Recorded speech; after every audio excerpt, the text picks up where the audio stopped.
Hi, welcome to iDream. తాజాగా release అయిన Telangana intermediate ఎగ్జామ్స్లో మన హైదరాబాదుకు చెందిన కీర్తి సంజన పూడి అనే ఒక అమ్మాయి చరిత్ర సృష్టించింది. స్టేట్ టాప్ మార్క్స్ తెచ్చుకొని ఆ అమ్మాయి ఒక హిస్టరీ క్రియేట్ చేసింది. ఇప్పుడు కీర్తి మనతో ఉంది. ఆ అమ్మాయిని అడిగి ఇలాంటి ఓ సక్సెస్ ఎలా సాధ్యమైంది, ఇన్ని మార్క్స్ తెచ్చుకోవడానికి తన ఎగ్జామ్స్కి ఎలా ప్రిపేర్ అయ్యింది, అండ్ తనకి ఎవరు ఇన్స్పిరేషన్గా నిలిచారు, ఇలాంటి అన్ని విషయాలు తెలుసుకుందాం. Hi Keerthi. Hi. And first of all congrats. Thank you. నీ మార్కు షీట్ చూశాను అనమాట. అన్నిట్లో 60 60 60 460s అండ్ లాంగ్వేజ్లో ఫుల్ మార్క్స్ వేయకూడదని 1 మార్క్ తీసినట్టున్నారు, లేకపోతే 100%. అండ్ ఇంత సక్సెస్ఫుల్గా ఇన్ని మార్క్స్ తెచ్చుకోవడం ఎలా సాధ్యమైంది? అంటే స్కూల్ కూడా చాలా హెల్ప్ అయింది. తర్వాత కాలేజ్లో కూడా రెగ్యులర్ రివిజన్స్ అండ్ ఎగ్జామ్స్ కూడా చాలా రెగ్యులర్గా ఉండేవి. సో ఆ ప్రాక్టీస్ వల్ల అండ్ టీచర్స్ గైడెన్స్ వల్ల అలా. అంటే మీ 10th క్లాస్ ఎక్కడ చదివారు ఫస్ట్? నేను 10th క్లాస్ నారాయణలోనే జూబ్లీహిల్స్ బ్రాంచ్లో చదివాను. ఓకే. అక్కడ మా క్లాస్ టీచర్ కూడా తేజ సార్ అని వాళ్ళందరూ కూడా చాలా హెల్ప్ చేసేవాళ్ళు. ఓకే. సో అది కూడా చాలా హెల్ప్ అయింది. అక్కడ నుంచి ఇంటర్మీడియట్ ఎక్కడ జాయిన్ అయ్యారు? ఇంటర్మీడియట్ కూడా నారాయణనే, ఎస్ఆర్ నగర్ క్యాంపస్లో బైపీసీ. ఓకే. అక్కడ కూడా మా ప్రిన్సిపల్, మా ఫ్యాకల్టీ అందరూ చాలా సపోర్టివ్గా హెల్ప్ చేసేవాళ్ళు. ఓకే. 10thలో ఎంత మార్క్స్ వచ్చినాయి మీకు? 10thలో 10 CGPA వచ్చింది. ఓకే. సో అక్కడ నుంచి బైపీసీ జాయిన్ అయ్యారా? అంటే బైపీసీ ఎందుకు? బైపీసీ అంటే డాక్టర్ అవ్వాలని ఉండింది. ఓకే. దానివల్ల BiPC. Okay. And me college విషయానికి వస్తే, అంటే ఒక స్టూడెంట్ బాగా చదువుతున్నప్పుడు ఆ స్టూడెంట్ ఇంకా ఎన్హాన్స్ అవ్వడానికి వాళ్ళకి ఎలాంటి ఒక గ్రౌండ్ వర్క్ చేస్తారు వాళ్ళు? మీకు ఒక వర్క్ షీట్ ప్రిపేర్ చేయడం కానీ? వాళ్ళు రెగ్యులర్గా అసైన్మెంట్స్ ఇస్తారు. Okay. And every week exam ఉంటుంది. ఓకే. ఎగ్జామ్ అవిన వెంటనే రిజల్ట్ వస్తుంది. ఆ రిజల్ట్ మీద అనాలిసిస్ మీటింగ్స్ ఉంటాయి. ఓకే. ఎర్రర్ లిస్ట్స్ అని ఉంటాయి టు ఇంప్రూవ్ అవర్ మిస్టేక్స్ అలా. అండ్ మొత్తం మీ ఎగ్జామ్స్ టైం ఉంటుంది కదా, అంటే ఫస్ట్ ఎగ్జామ్ స్టార్ట్ అయిన నుంచి లాస్ట్ ఎగ్జామ్ క్లోజ్ అయ్యేదాకా ఈ మొత్తం ఎన్ని రోజులు జరిగింది ఎగ్జామ్స్ మీకు? మాకు ఐపీ రిలేటెడ్ అయితే ఒక 1 month జరిగింది. 1 month వరకు జరిగింది. సో ఈ 1 monthలో స్ట్రెస్ ఏమన్నా ఫీల్ అయ్యారా? ఎందుకంటే మీకు ఒక టార్గెట్ అంటూ పెట్టుకొని ఎగ్జామ్స్ అటెండ్ చేశారు. సో ముందే ఎక్స్పెక్ట్ చేశారా స్టేట్ ర్యాంక్, అంటే స్టేట్ టాప్ మార్క్స్ రావాలని చెప్పేసి? ఎక్స్పెక్ట్ అయితే చేయలేదు, బట్ హోప్ ఉండే. సో అది ఎక్స్పెక్ట్ అయితే చేయలేదు. ఓకే. 440కి 438. సో అంటే లాంగ్వేజ్లో కొన్ని ఒక మార్కు పోయింది, లేకపోతే 100% మార్క్స్. అంటే మిమ్మల్ని ఈ విధంగా సక్సెస్ఫుల్గా ఇన్ని మార్క్స్ తెచ్చుకోవడానికి ప్రధాన కారణం, మీకు ఇన్స్పిరేషన్ ఎవరంటే ఏం చెప్తారు? మా మమ్మ. ఎవరు? మా మమ్మీ. మమ్మీ ఏం చేస్తారు? అమ్మ అమ్మ మీడియాకి వర్క్ చేస్తుంది. Okay. And daddy teacher. Okay. అంటే మీ డైలీ రొటీన్లో వాళ్ళు మిమ్మల్ని ఇన్స్పిరేషన్ చేయడం అంటే ఎలా ఉంటుంది? మీకు ఎలాంటి ఇన్పుట్స్ ఇస్తారు? మిమ్మల్ని ఎంత కేర్గా చూసుకుంటారు? అంటే జనరల్లీ పేరెంట్స్ స్ట్రెస్ చేస్తారు కదా, మాకు అలా ఉండదు. ఇంకా నేను ఎక్కువ చదువుతుంటే కూడా బ్రేక్స్ తీసుకోమని బయటకు తీసుకెళ్ళి అలా సపోర్ట్ చేస్తారు. ఓకే. అండ్ ఎగ్జామ్స్ టైంలో మీరు ఆ టెన్షన్ నుంచి కానీ లేకపోతే ఆ స్ట్రెస్ నుంచి కానీ రిలీఫ్ అవ్వడానికి ఏమేం చేసేవారు? నేను ఎవ్రీడే షటిల్ ఆడేదాన్ని గ్యాప్స్లో. ఓకే. అండ్ బయటకు వెళ్ళి ఒక వాకింగ్ అలా. అండ్ నారాయణ కాలేజ్ అంటే పిల్లల్ని బాగా తోముతారు, పిండేస్తారు, ఇలాంటి ఒక టాక్ ఉంది. బట్ గుడ్ మార్క్స్ అయితే వస్తాయి కానీ పిల్లల మీద ఎక్కువ ప్రెజర్ పెడతారు అని చెప్పేసి ఒక టాక్ అయితే ఉంది. అది దాన్ని మిమ్మల్ని ఎలా ట్రీట్ చేశారు? ప్రెషర్ వాళ్ళు ఏం చేయరు, అది మనం తీసుకునే దాన్ని బట్టే ఉంటుంది. ఓకే. మనం ప్రాపర్ షెడ్యూల్ ఫాలో అయితే ఎవ్రీ డే చదివితే ప్రెషర్ ఏం అనిపించదు. మార్క్స్ వచ్చిన తర్వాత మీ ప్రిన్సిపల్ ఎలా రిసీవ్ చేసుకున్నారు? మా ప్రిన్సిపల్ కంగ్రాచులేట్ చేశారు. He was also very happy. Okay. And మీ తోటి ఫ్రెండ్స్? మా ఫ్రెండ్స్ కూడా they were also very happy for me. వాళ్ళు కూడా కంగ్రాచులేట్ చేశారు, అప్రిషియేట్ చేశారు. They were all very happy. And అమ్మ నాన్న నుంచి ఏం గిఫ్ట్ వచ్చింది? ఇంకా అయితే రాలేదు. ఏం ప్రామిస్ చేస్తున్నారు? నాకేం ఎక్స్పెక్టేషన్స్ లేవు. వాళ్ళు ఏం ప్రామిస్ చేస్తున్నారు? వాళ్ళు కూడా ఇంకా ఏం మాట్లాడలేదు. అండ్ ఎగ్జామ్స్ టైంలో అంటే ఒక నార్మల్ మార్క్స్ రావాలంటేనే చాలా కష్టపడి చదవాల్సి వస్తుంది. ఎగ్జామ్స్ చదివే టైంలో మీరు ఏంది సీతమ్మ వాకిట్లో సినిమాకి వెళ్ళారంట? అంటే సినిమాకి వెళ్ళి మరి స్టేట్ టాప్ మార్క్స్ కొట్టచ్చా? కొట్టచ్చు. అంటే చదివే టైంలో చదివి మిగతా టైంలో రిలాక్స్ అయితే అది హెల్ప్ అవుతుంది. ఇంకా ఎక్కువ మెమరీ రిటెన్షన్ ఉండి it will really help. Okay. And మీరు ఎంత సింపుల్గా నేను స్ట్రెస్ తీసుకొని చదవలేదని చెప్పినా కానీ ఆ మార్క్స్ చూసిన తర్వాత అయితే మేము అసలు నమ్మలేము. సో చాలా హార్డ్ వర్క్ అయితే చేసి ఉంటారు. పర్ డే ఎన్ని అవర్స్ చదివేవాళ్ళు? పర్ డే ఒక 5-6 అవర్స్ అంతేనా? అంటే ఎలా ఉండేది మీ షెడ్యూల్ ఒకసారి చెప్పండి? మార్నింగ్ 8 to 6 కాలేజ్ ఉండేది. ఓకే. అండ్ దెన్ ఇంటికి వచ్చేసరికి 7:30 అలా అయ్యేది. హ్మ్.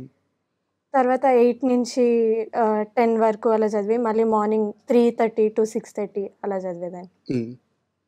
అండ్ స్కూల్లో గూడా కాలేజ్లో కూడా చదివి. అండ్ కాసేపు మీ చదువు విషయం పక్కన పెడదాము. హ్మ్. అంటే ఇప్పుడు ఈ టీనేజ్ ఏజ్‌లో చాలామందికి ఏందంటే సినిమాలకెళ్ళాలని, ఎక్కువ సినిమాలకెళ్ళాలని, లేకుంటే ఒక రీల్స్ చేయాలని ఫోన్‌కి అడిక్ట్ అయిపోతూ ఉంటారనమాట. ఇలాంటి బ్యారియర్స్ ఏయి మీకు లేకుండా వీటిని దాటుకొని సక్సెస్ అయ్యారు. హ్మ్. బట్ ఎప్పుడో ఒకప్పుడు వీటిని మిస్ అయిపోతున్నానని ఒక చిన్న ఫీలింగ్ అయితే ఉండుంటది కదా మీకు? హ్మ్. మీ చుట్టూ అందరూ ఎంజాయ్ చేస్తా, యాహ్! అందరూ ఆడుకుంటా, లేకపోతే ఫోన్‌లు చూసుకుంటా, రీల్స్ చేస్తూ ఇలా చేస్తున్నప్పుడు ఎలాంటి ఆనందాలు మిస్ అయ్యారు ఈ సక్సెస్ కోసం మీరు? మిస్ అయ్యారు చాలా కాదు, మిస్ చేసుకున్నారు. చాలా గ్యాదరింగ్స్, ఫ్యామిలీ పార్టీస్, ఓకే. ఎక్కువసేపు టీవీ చూడలేకపోవడం, ఓకే. మూవీస్ అలా చాలా మిస్ అయ్యాము. హ్మ్. But it's okay. హ్మ్. ఇప్పుడు సెకండ్ ఇయర్ రాబోతున్నారనమాట. సెకండ్ ఇయర్‌కి ఎలాంటి ప్రణాళికలున్నాయి? సెకండ్ ఇయర్‌కి ఇప్పటికైతే ఏమనుకోలేదు. Just go with the flow అంతే. Go with the flow. Okay. And మీ ఫేవరెట్ హీరో ఎవరు? నా ఫేవరెట్ హీరో హ్మ్. తెలుగులో ఎవరు లేరు.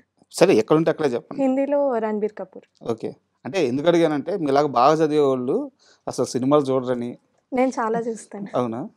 తెలుగు హీరోలు ఎవరు నచ్చలేదా? నచ్చుతారు అలా చూస్తాను. బట్ అంత ఫేవరెట్ అనే ఎవరు లేరు. హ్మ్. అండ్ మొత్తం మీకు 6 సబ్జెక్ట్స్ ఏసో ఉన్నాయి. హ్మ్. వాటిల్లో అంటే మీరు అన్నిట్లో 100% తెచ్చుకున్నారు. హ్మ్. బట్ ఏది మీకు బాగా క్లిష్టమైంది? అంటే దేనికోసం బాగా హార్డ్ వర్క్ చేయాల్సొచ్చింది? జువాలజీ కోసం. ఎందువల్ల? అందులో డయాగ్రామ్స్ చాలా ఉంటాయి. హ్మ్. థియరీ చాలా ఉంటది. హ్మ్. మెమరీ బేస్డ్ ఉంటది చాలా. సో, హ్మ్. దానికి ఎక్కువ హార్డ్ వర్క్ చేయాల్సొచ్చింది. హ్మ్. హ్మ్. అండ్ ఈజీ సబ్జెక్ట్ ఏది మీకు? ఈజీ అంటే ఫిజిక్స్. అదెందుకు? అది ఫార్ములాస్ ఉంటాయి కదా! చాలా కష్టం ఫార్ములా కదా! ఉంటది. డెరివేషన్స్ ఉంటాయి. బట్ సింపుల్‌గా అనిపించింది. ఓకే. అంటే మీకు మ్యాథ్స్ కూడా బాగొచ్చు. అంతేం రాదు. ఆ! కానీ ఫిజిక్స్ అయితే అనిపించింది. 10థ్‌లో ఎన్ని మార్క్స్ మీకు మ్యాథ్స్‌లో? 10 CGPA. ఓకే. అయితే మార్క్స్ అన్నిట్లో టాపరే మీరు. అండ్ మీరు చదువుతున్న అదే బ్రాంచ్‌లో మీతో పాటు వేరే అమ్మాయికి కూడా హ్మ్. సేమ్ మీలాగే టాప్ మార్క్స్ ఆ! వచ్చినాయన్నమాట. తన పేరేంది? శ్రీహర్షిత. శ్రీహర్ష్. నీ ఫ్రెండేనా తను? ఆ! ఇద్దరు కలిసి చదివేవాళ్ళా? యాహ్! ఓకే. ఇద్దరు ఫ్రెండ్స్ కలిసి చదివి, కలిసి ప్లాన్ చేసి టాప్ మార్క్స్ కొట్టారన్నమాట. తను ఎలా ఫీల్ అవుతుంది? తను కూడా చాలా హ్యాపీ ఫీల్ అవుతుంది. హ్మ్. తను కూడా ఎక్స్‌పెక్ట్ చేయలేదని చెప్తుంది. బట్ తను చదివి రాసింది. హ్మ్.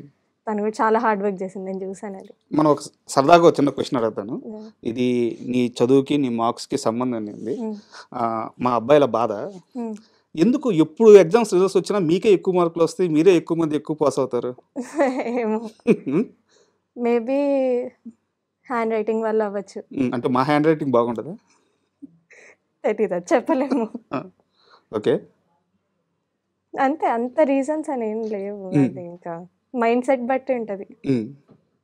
అండ్ మీరు స్టార్టింగ్ అంటే ఒక ఫిఫ్త్ క్లాస్, సిక్స్త్ క్లాస్ నుంచి ఎడ్యుకేషన్‌ని ఎవరైనా అక్కడి నుంచి సీరియస్‌గా తీసుకుంటారు. ఒక గోల్ సెట్ చేసుకుంటారు. అలా సెట్ చేసుకున్నప్పటి నుంచి ఇప్పుడు ఈ సక్సెస్ కొట్టేదాకా మీ మొత్తం ఎడ్యుకేషన్‌లో మీకు బాగా నచ్చిన సార్ ఎవరు? మిమ్మల్ని ఇన్‌స్పైర్ చేసిన ఆ సార్ ఎవరు? నాకు 9th, 10th తేజ సార్ ఉండే. ఓకే. ఆయన చాలా హెల్ప్ చేశారు 10థ్‌లో గూడా. ఓకే. ఆయననే. సో, అక్కడి నుంచి మీకు ఒక టార్గెట్ ఓరియెంటెడ్‌గా వెళ్ళడం యాహ్! అలా హ్మ్. అలవాటయిందనమాట. Very good. అండ్ ఇప్పుడు సెకండ్ ఇయర్‌లో గూడా మీరు ఇదే మార్క్స్ తెచ్చుకోవాలని ఒక ప్లాన్ పెట్టుకుంటే, ఆ ప్లాన్ ప్రకారం చదవాలనుకుంటే, ఎలాంటి బ్యారియర్స్ దాటాలని మీరు అనుకుంటున్నారు? అంటే కొన్ని కొన్ని ఇబ్బందులైతే వస్తుంటాయి. హ్మ్. ఆ ఇబ్బందులు ఏ ఇబ్బందులు రావచ్చని అనుకుంటున్నారు? అంటే ఎక్కువ మీరు ఒకవేళ సినిమాని కట్ జేయాలనుకుంటున్నారా? లేకుంటే ఇప్పుడు స్పోర్ట్స్ నడుస్తుంది. స్పోర్ట్స్ కట్ జేయాలనుకుంటున్నారా? మీకు షటిల్ బాగా ఇష్టం అనుకుంటాను. షటిల్ ఆపాలనుకుంటున్నారా? లేదంటే నేను ఏమి ఆపను, మళ్ళీ ఏ మార్క్స్ కొట్టి చూపిస్తానంటారా? నిజంగా ఏది ఆపను. ఓకే. చదివే టైంలో చదవాలి. రిలాక్స్ అయ్యే టైంలో రిలాక్స్ అవ్వాలి కాబట్టి హ్మ్. 2 బ్యాలెన్స్ చేయడానికి ట్రై చేస్తాను. ఓకే. డాక్టర్ అవ్వాలని ఎందుకు అనుకున్నారు? అంటే అది చిన్నప్పటి నుంచి అనిపిచ్చేది అన్ డాక్టర్ అని. దానికి పర్టిక్యులర్ రీజన్ ఏమైనా ఉందా? రీజన్ అంటే మా బ్రదర్‌కి హెల్త్ ఇష్యూ ఉండింది. ఓకే. సో, వాడు సేవ్ అయ్యింది ఆబ్వియస్‌లీ డాక్టర్స్ వల్లే గాబట్టి, హ్మ్. అది చూసి నాకు చాలా ఇన్‌స్పిరేషన్ వచ్చింది. ఓహ్! Very good story. ఇంత పెద్ద సక్సెస్ తర్వాత మీ రిలేటివ్స్ అంటే ఫ్రెండ్స్ అయితే కొంచెం దూరంగా ఉంటారు. హ్మ్. అమ్మా, నాన్న అయితే మీరు ఎంత సక్సెస్ కొట్టినా మీరు ఏం సాధించినా వాళ్ళకి హ్యాపీయే. అండ్ మీ రిలేటివ్స్ ఎలా ఫీల్ అవుతున్నారు? మా గ్రాండ్ పేరెంట్స్, మా పెద్దమ్మ వాళ్ళందరూ చాలా హ్యాపీ ఫీల్ అవుతున్నారు. హ్మ్.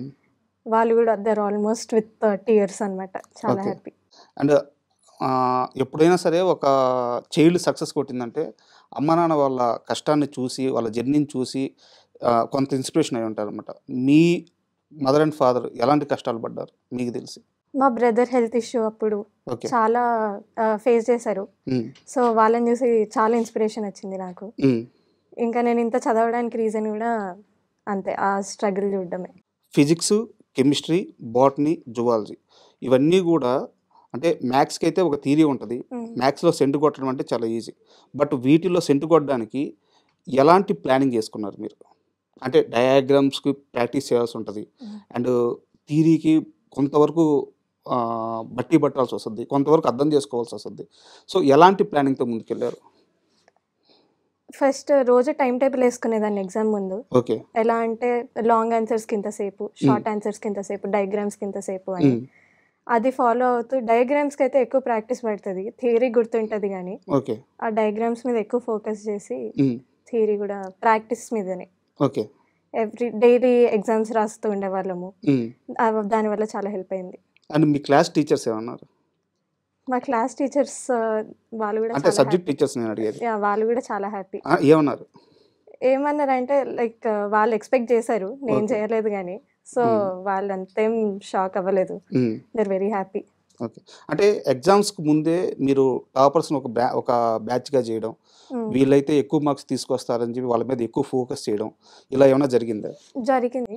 ఓకే. ఒక 70 స్ట్రెంత్లో 30 స్ప్లిట్ చేసి ఓకే. ఫోకస్ ఎక్కువ ఏం చేయరు కానీ స్టడీ ఆర్ ఎఫెక్టివ్గా ఉండడానికి ఓకే. అలా ప్లాన్ చేస్తారు అంతే. అంటే ఎక్స్‌ట్రా అవర్స్ ఏమన్నా ఉంటాయా మీకు? లేదు, లేకుంటే ఎక్స్‌ట్రా టీచింగ్ గాని అట్లా ఏమన్నా ఉంటదా? ఎక్స్ట్రా టీచింగ్ ఏమి ఉండదు. ఓకే. జస్ట్ స్టడీ ఆర్ ప్రొడక్టివ్గా అవ్వడానికి డిస్టర్బెన్స్ లేకుండా హ్మ్. అలా కొన్ని మాక్ టెస్ట్ పేపర్స్ లాగా ఇస్తూ అలా ప్లాన్ చేస్తారు. హ్మ్. ఒకవేళ డాక్టర్ అయితే ఎక్కడ సెటిల్ అవ్వాలనుకుంటున్నారు? ఇండియాలోనే. ఇండియాలోనేనా? Why India? ఏమో అందరూ ఇక్కడే ఉంటారు కాబట్టి. ఓకే. అండ్ మీ బెస్ట్ ఫ్రెండ్ వేరే అమ్మాయి మీతో పాటు టాప్ మార్క్స్ తెచ్చుకుంది కదా! సో, తన ఇన్స్పిరేషన్ ఎవరు కాలేజీలో? అంటే మీ ఇద్దరు ఫ్రెండ్స్ కాబట్టి అడుగుతున్నాను. ఏ లెక్చరర్? తనకి నాకు తెలిసి మా ఫిజిక్స్ సార్ అంటే చాలా ఇన్స్పిరేషనల్గా తీసుకుంటుంది. ఓకే. ఎందుకంటే ఆయన కూడా చాలా బాగా చెప్తారు. హ్మ్. సో నాకు తెలిసి మా ఫిజిక్స్ సార్ తనకి. అంటే మిగతా కాలేజీలతో పోల్చుకుంటే ఇప్పుడు టాప్ మార్క్స్ వచ్చిన బైపీసీలో టాప్ మార్క్స్ వచ్చిన ఇద్దరు స్టూడెంట్స్ కూడా ఆ ఎస్ఆర్ నగర్ బ్రాంచ్‌లోనే ఉన్నారు. సో, అక్కడ స్పెషల్ ఏంది ఎడ్యుకేషన్‌లో? ఫ్యాకల్టీ చాలా బాగుంటుంది. ఓకే. ప్రిన్సిపల్ కూడా చాలా డిసిప్లిన్డ్గా అలా తీసుకెళ్తారు కాలేజ్ని. హ్మ్. ఎక్కువ లీవ్స్కి ఇవి లేకుండా. సో చాలా డిసిప్లిన్డ్గా రెగ్యులర్ రివిజన్స్తో ప్రాపర్ ప్లానింగ్తో ఫ్యాకల్టీ బాగుంటుంది. సో అలా అండ్ మీరు అల్లరి చేయడానికి కుదరదైతే. చేస్తారా అల్లరి మీరు? బ్రేక్స్లో ఎంజాయ్ చేస్తాం కానీ క్లాసెస్లో కష్టం.